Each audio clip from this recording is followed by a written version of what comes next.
अब हम देखेंगे what is characteristics of force. अभी तक हमने फोर्स के बारे में दो कैरेक्टरिस्टिक्स पढ़ा है।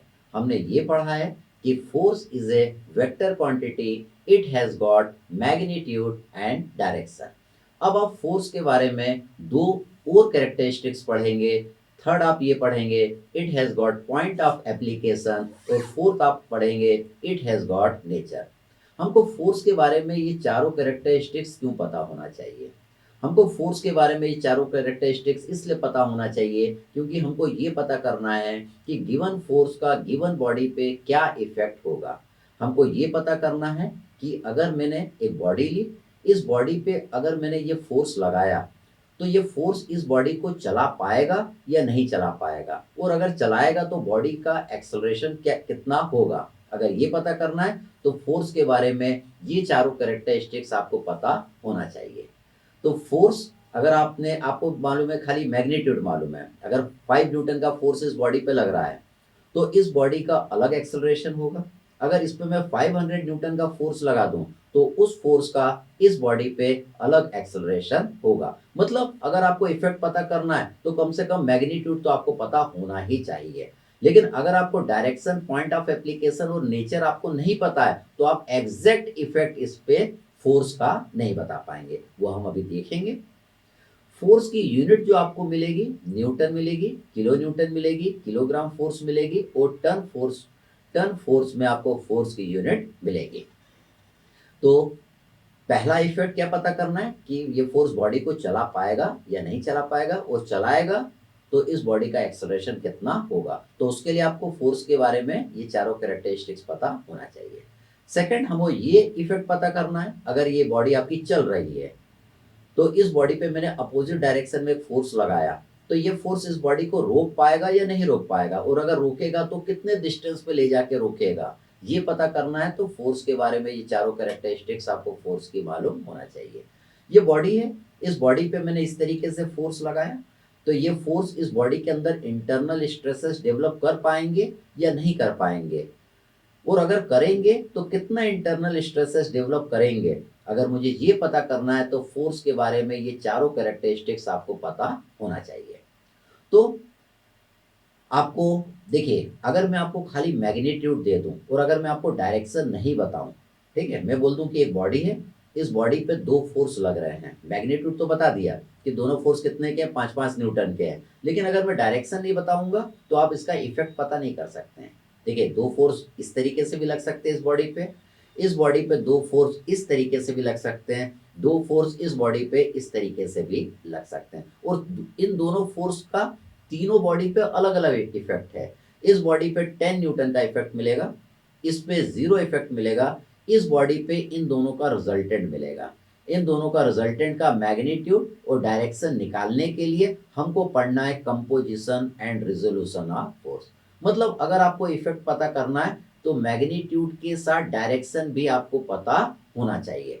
लेकिन अगर आपको पॉइंट ऑफ एप्लीकेशन नहीं पता है तब आप इफेक्ट पता नहीं कर पाएंगे। देखिए किस तरीके से, ये आपका एक दरवाजा है, मैंने बोला है कि इस दरवाजे पे एक फोर्स लग रहा है 5 न्यूटन का, और उसका डायरेक्शन किधर है, इधर है। लेकिन मैंने आपको ये नहीं बताया कि ये 5 न्यूटन का जो परपेंडिकुलर टू दिस डोर लग रहा है वो इधर लग रहा है या इधर लग रहा है। तब तक आप इसका इफेक्ट नहीं बता सकते। अगर फोर्स आपने इधर लगाया तब तो दरवाजा आराम से खुलेगा और बंद हो जाएगा, लेकिन वही 5 न्यूटन का force perpendicular to this door यहाँ पे लगाया तो ये फोर्स न दरवाजे को खोल पाएगा न ही बंद कर पाएगा। मतलब मैग्नीट्यूड के साथ, डायरेक्शन के साथ, पॉइंट ऑफ एप्लीकेशन भी आपको पता होना चाहिए कि फोर्स कहाँ पे लग रहा है, तब जाके आप इफेक्ट पता कर पाएंगे। अब एग्जैक्ट इफेक्ट आपको पता करना है तो आपको नेचर भी मालूम होना चाहिए। खाली मैग्नीट्यूड, डायरेक्शन और पॉइंट ऑफ एप्लीकेशन से आपका काम नहीं चल पाएगा। देखिए किस तरीके से, मैंने बोला एक फोर्स है 5 न्यूटन का, एक फोर्स है 5 न्यूटन का, जो कि जो कि इस हॉरिजॉन्टल लाइन से थीटा डिग्री का एंगल बना रहा है, जो कि इस पॉइंट पे लग रहा है। तो देखिए ये 5 न्यूटन का फोर्स, फोर्स दोनों में सेम है, दोनों में डायरेक्शन भी सेम है, हॉरिजॉन्टल रेफरेंस लाइन से 30 डिग्री, दोनों में पॉइंट भी सेम है, लेकिन दोनों में नेचर अलग है। इसमें फोर्स आपका पुल टाइप का है और इसमें फोर्स आपका पुश टाइप का है, मतलब नेचर आपका चेंज हो गया। पुल करने में हमको कम मेहनत लगती है, पुश करने में हमको ज़्यादा मेहनत लगती है। मतलब अगर आपको फोर्स का इफेक्ट पता करना है तो मैग्नीट्यूड के साथ, डायरेक्शन के साथ, पॉइंट ऑफ एप्लीकेशन के साथ नेचर भी आपको पता होना चाहिए, तब आप फोर्स का एग्जैक्ट इफेक्ट बॉडी पे पता कर सकते हैं। हम आगे बढ़ते हैं। अब हम समझेंगे what is system of forces और फोर्स सिस्टम क्या होता है। If two or more than two forces are acting on a body, they form force system. यदि दो या दो से अधिक फोर्स किसी बॉडी पे लगते हैं तो वो सिस्टम ऑफ फोर्सेस या फोर्स सिस्टम बनाते हैं। जो फोर्स सिस्टम आपका होता है ये आपका दो तरीके का होता है, आइदर ये कोप्लेनर होगा या आपका नॉन कोप्लेनर होगा। देखिए हम समझते कोप्लेनर क्या होता है। If all the forces are acting in one plane, then they are known as coplanar forces। तो यहाँ पे देखिए आपको तीन प्लेन नजर आ रहे हैं, एक ये पीला वाला, एक लाल वाला, एक नीला वाला। अगर सारे फोर्सेस पीले वाले प्लेन में ही लगे हैं तो उसको हम कोप्लेनर फोर्सेस बोलेंगे, या सारे लाल वाले में लगे या सारे नीले वाले में लगे तो वो क्या होगा, कोप्लेनर फोर्सेस होगा। If all the forces are not acting in one plane, अगर सारे फोर्सेस एक प्लेन में नहीं लग रहे हैं तो उसको हम बोलेंगे non coplanar forces. Non coplanar मतलब कुछ पीले में लग रहे हैं और कुछ लाल में लग रहे हैं और दोनों मिलके क्या कर रहे हैं, एक फोर्स सिस्टम बना रहे हैं, तो उसे हम नॉन कोप्लेनर फोर्स सिस्टम कहेंगे। जो आपका कोप्लेनर फोर्स सिस्टम होता है ये आपका कोलिनियर होता है। कोलिनियर में क्या होता है, सारे फोर्सेस एक ही लाइन में लगते हैं, उनका लाइन ऑफ एक्शन क्या होता है, सेम होता है। डायरेक्शन उसके अलग अलग हो सकते हैं। F1 F2 का डायरेक्शन देखिए ये राइट हैंड साइड लग रहा है और F3 का डायरेक्शन लेफ्ट हैंड साइड लग रहा है, लेकिन उनका लाइन ऑफ एक्शन क्या रहेगा, सेम रहेगा। सेकंड आपका आता है कॉन्करेंट फोर्सेस। कॉन्करेंट फोर्सेस में सारे फोर्सेस एक पॉइंट पे लगते हैं। ये पॉइंट से दूर जाते हुए भी हो सकते हैं और पॉइंट की तरफ आते हुए भी हो सकते हैं। इसको हम बोलेंगे it is a coplanar concurrent force system. तीसरा जो फोर्स सिस्टम आपका आता है ये आता है पैरेलल। पैरेलल में दो आएंगे, एक आएगा लाइक। लाइक पैरेलल फोर्सेस में क्या होगा, दोनों फोर्सेस का डायरेक्शन क्या रहेगा, सेम रहेगा। अनलाइक पैरेलल फोर्सेस में क्या रहेगा, दोनों फोर्सेस का डायरेक्शन अलग अलग रहेगा। देखिए पैरेलल और कोलिनियर में अंतर है। पैरेलल में दोनों फोर्स के बीच में डिफरेंस है, दोनों के बीच में डिस्टेंस आपको यहाँ पे नजर आ रहा है, लेकिन कोलिनियर में उनका लाइन ऑफ एक्शन क्या होता है, सेम होता है। फोर्थ आपका आता है it is a non parallel and non concurrent force system. यहाँ पे जो आप फोर्स सिस्टम देख रहे हैं इसमें फोर्सेस न ही पैरेलल है न ही कॉन्करेंट है। कॉन्करेंट मतलब एक पॉइंट पे लगने वाले, तो ये है non parallel and non concurrent force system. अब इन दोनों फोर्स सिस्टम में अंतर क्या होता है। जो आपका कॉन्करेंट फोर्स सिस्टम होता है इसमें हमको रिजल्टेंट की दो ही चीज निकालनी पड़ती है। एक तो हम निकालते हैं इसमें रिजल्टेंट का मैग्नीट्यूड और सेकंड निकालते हैं रिजल्टेंट का डायरेक्शन। जो non parallel and non concurrent force system होता है इसमें रिजल्टेंट की तीन चीज आपको निकालना पड़ता है, मैग्नीट्यूड, डायरेक्शन और पॉइंट ऑफ एप्लीकेशन। इसमें पॉइंट ऑफ एप्लीकेशन निकालने की आपको जरूरत नहीं पड़ती है क्योंकि इसका जो रिजल्टेंट रहता है वो इसी पॉइंट से पास होके जाता है जहां पे सारे फोर्सेस मिलते हैं। लेकिन इसमें हम इसका रिजल्टेंट कहाँ से पास होके जाएगा, यहाँ से पास होके जाएगा या इसका रिजल्टेंट यहाँ से पास होके जाएगा या इसका रिजल्टेंट यहाँ से पास होके जाएगा, ये हमें नहीं पता रहता है। उसको पता करने के लिए हमको वेरिग्नन्स थ्योरम लगाना पड़ता है, हमें लॉ ऑफ मूवमेंट लगाना पड़ता है। अब सेकंड आपका होता है नॉन कोप्लेनर फोर्स सिस्टम, जिसमें सारे फोर्सेस क्या होते हैं, अलग अलग प्लेन में लगते हैं, एक ही प्लेन में नहीं लगते हैं। इसमें तीन आते हैं। पहला आपका आता है कॉन्करेंट, कुछ फोर्सेस इस प्लेन में लगे कुछ इसमें लगे और सारे फोर्सेस एक ही पॉइंट में मिल जाएं तो उसको हम कहेंगे non coplanar concurrent force system. इसमें आपका पैरेलल आता है। पैरेलल में भी क्या होगा, like parallel forces and unlike parallel forces.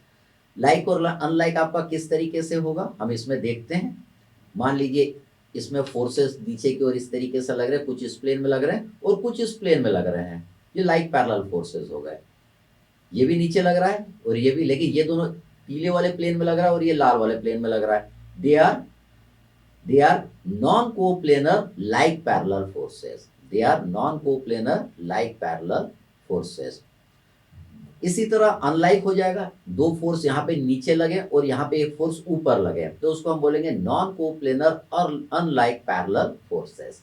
तीसरा इसमें आता है non parallel and non concurrent force system, जिसमें फोर्सेस न ही पैरेलल होते हैं न ही कॉन्करेंट होते हैं, और इसमें फोर्सेस अलग अलग प्लेन में लगते हैं। इसमें फोर्सेस अलग अलग प्लेन में लगते हैं। फिर हम आगे बढ़ते हैं। अब हम समझेंगे what is composition of forces. Composition of forces क्या होता है? It is the method of finding the resultant of force system. देखिए फोर्स सिस्टम क्या है? किसी बॉडी पे दो या दो से अधिक फोर्स लग रहे हैं तो उसे हम फोर्स सिस्टम बोलेंगे।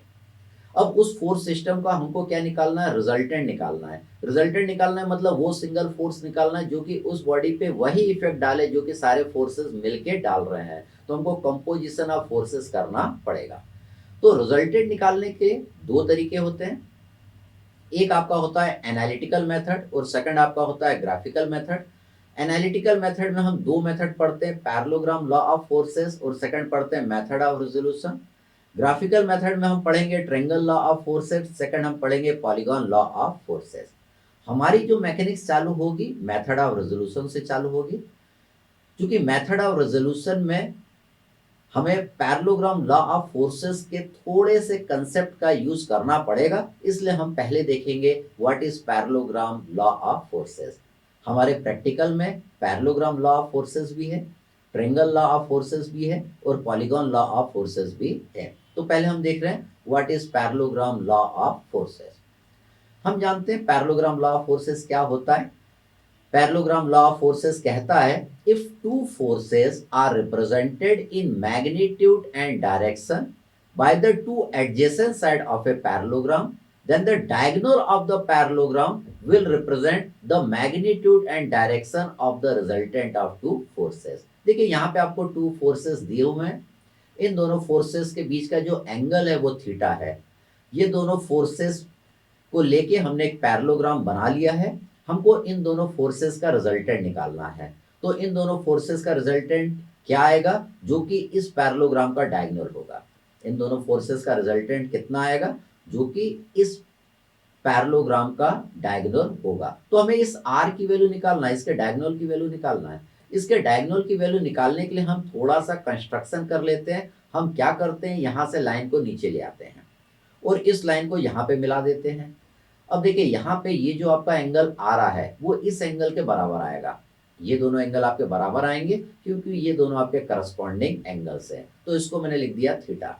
यहाँ पे ये जो आपकी साइड आएगी वो इस साइड के बराबर होगी। ये दोनों साइड इक्वल होंगी क्योंकि ये पैरेललोग्राम के दो अपोजिट साइड्स हैं, तो इसको हम लिख देंगे क्यू। हम क्या करेंगे, यहाँ पे ये जो ट्रायंगल बन रहा है इस ट्रायंगल का परपेंडिकुलर निकाल लेंगे। इसके परपेंडिकुलर को मैंने y बोला है और इस ट्रायंगल के बेस को मैंने x बोला है।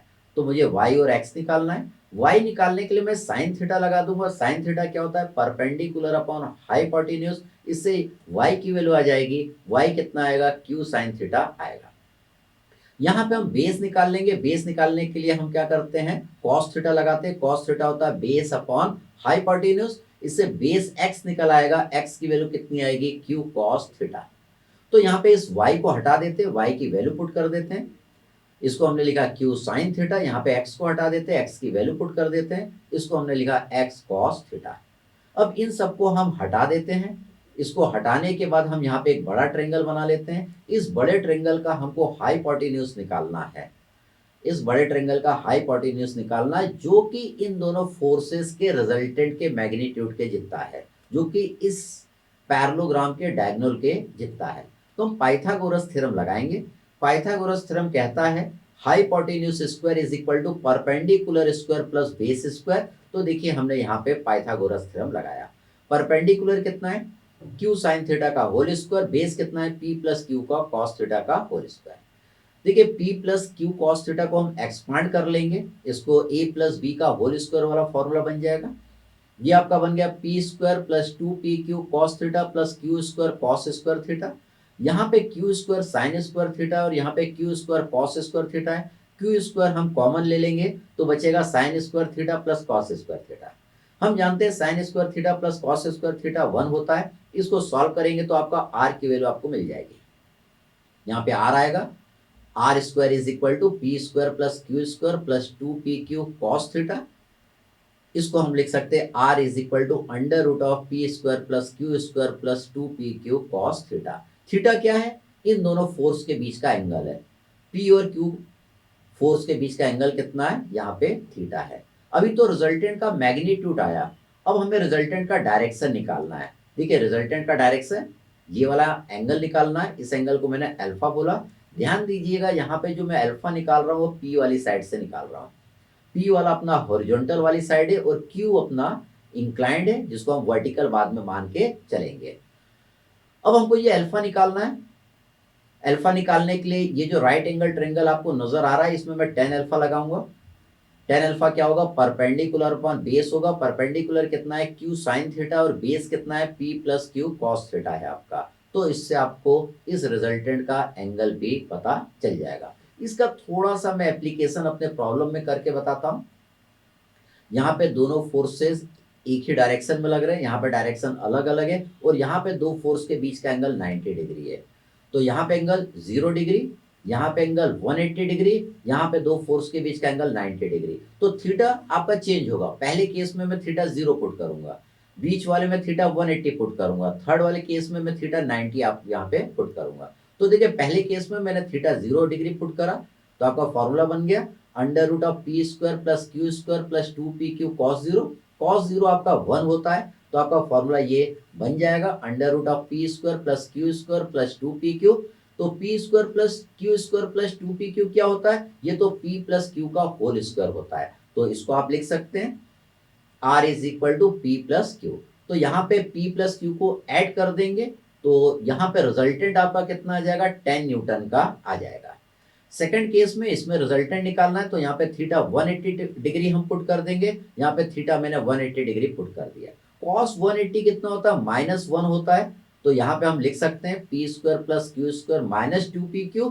ये किसका फॉर्म होता है? ये p माइनस क्यू का होल स्क्वायर होता है। तो यहाँ पे जो रिजल्टेंट आएगा r is equal to p minus Q. तो यहाँ पे ये p है और ये आपका q है। p माइनस क्यू करेंगे तो यहाँ पे जीरो इफेक्ट आपको मिलेगा। यहाँ पे इन दोनों फोर्स के बीच का एंगल 90 डिग्री है, तो यहाँ पे cos 90 हम पुट कर देंगे। तो देखिए cos 90 मैंने पुट कर दिया। हम जानते हैं cos 90 जीरो होता है। ये जीरो हो गया तो ये पूरी टर्म आपकी जीरो हो गई।